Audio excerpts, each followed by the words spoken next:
प्रभु की कृपा से उन्होंने काफ़ी कुछ अनुभव कराए हैं। तो मैं जब बाल्यकाल में संहिता ले रही थी, छोटी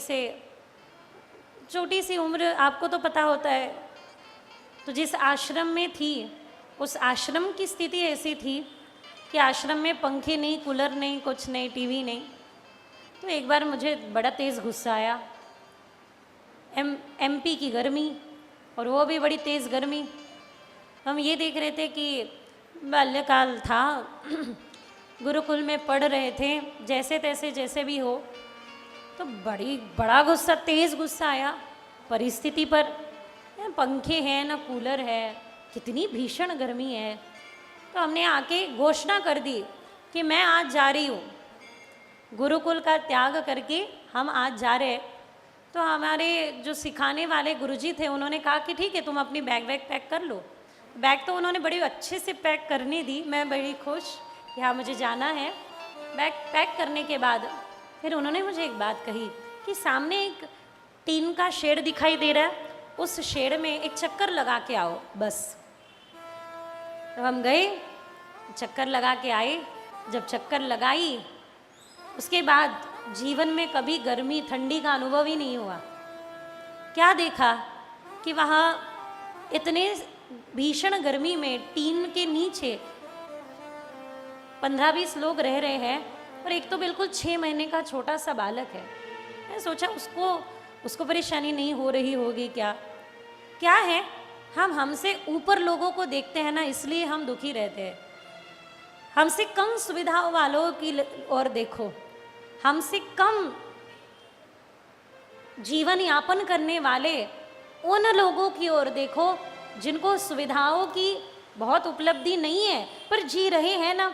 जिस दिन हम उनकी ओर देखेंगे ना, उस दिन हमारे जीवन की कंप्लेंट्स चली जाएगी।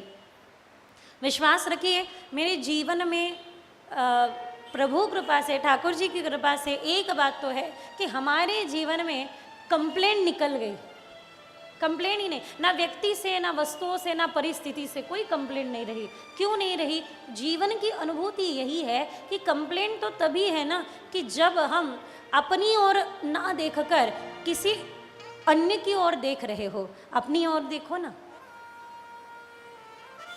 कभी हम कहते भी है कि इस शरीर की कीमत पता करनी हो ना तो सरकारी अस्पताल में जाकर सेवा करके आइए। हमारे संग जो गए थे वो तो सब बाहर खड़े हो गए, पर एक सरकारी अस्पताल का एक कक्ष बड़ा कठिन होता है, बहुत कठिन।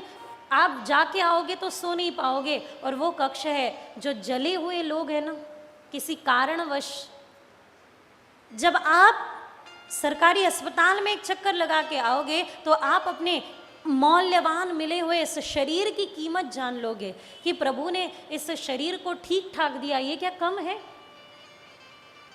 क्यों काले गोरे के लिए रोते रहते हम? इतना सुंदर नरदी हम देवे दिला देह भजना गोमटा। इतना सुंदर शरीर मिला है, भजन हेतु मिला है, भज धातु सेवायाम, सेवा के लिए मिला है। अनाथ आश्रम में सेवा करके आइए, माता पिता का महत्व पता चलेगा। वृद्धाश्रम में सेवा करके आइए, बच्चों पर संस्कार क्यों करने हैं इसका महत्व पता चलेगा।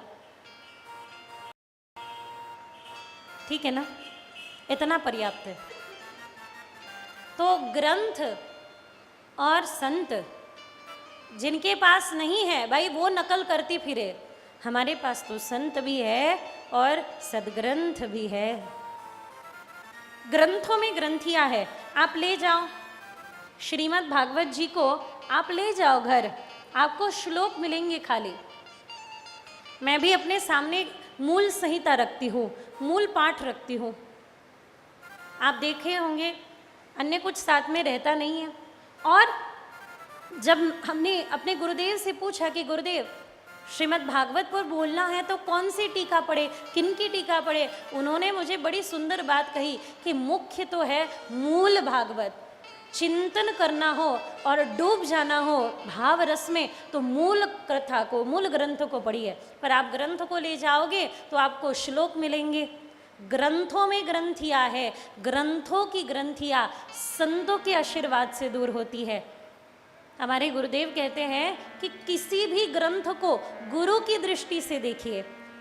गुरु ने जो आपको विचारधारा दी, गुरु ने जो आपको विचार दिए, गुरुदेव ने आपके अपने गुरुदेव ने जो आपको ज्ञान दिया, उस ज्ञान से आप कोई भी उठा के ग्रंथ पढ़ लीजिए, आपको देखना उस ग्रंथ के रहस्य खुद ग्रंथ प्रकट कर देंगे कि ये मेरे रहस्य है, खुद ग्रंथ बोलने लगेंगे।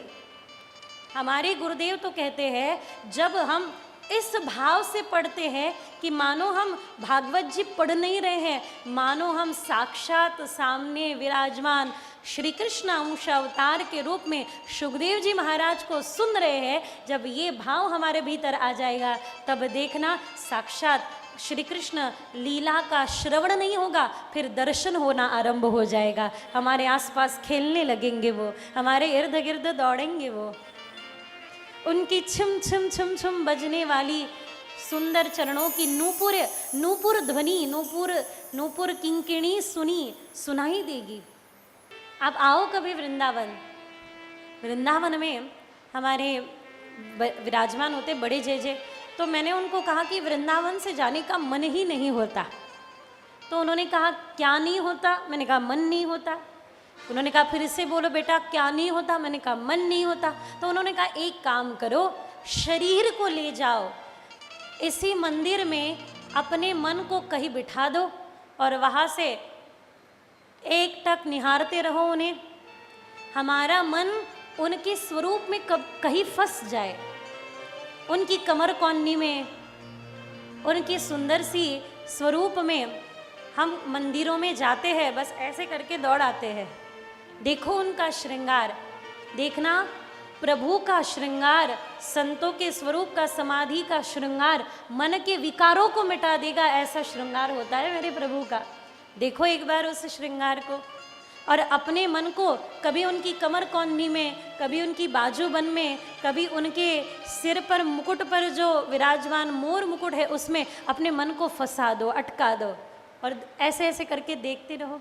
फिर धीरे धीरे फिर से देखो, फिर से हृदय में बिठा लो, फिर देखो, फिर से हृदय में बिठा लो। बस यही तो करना है, और क्या करना है। अच्छा आप कहोगे तो निष्क्रिय हो जाए? नहीं नहीं नहीं नहीं, निष्क्रिय होने की बात नहीं होनी यहाँ पे।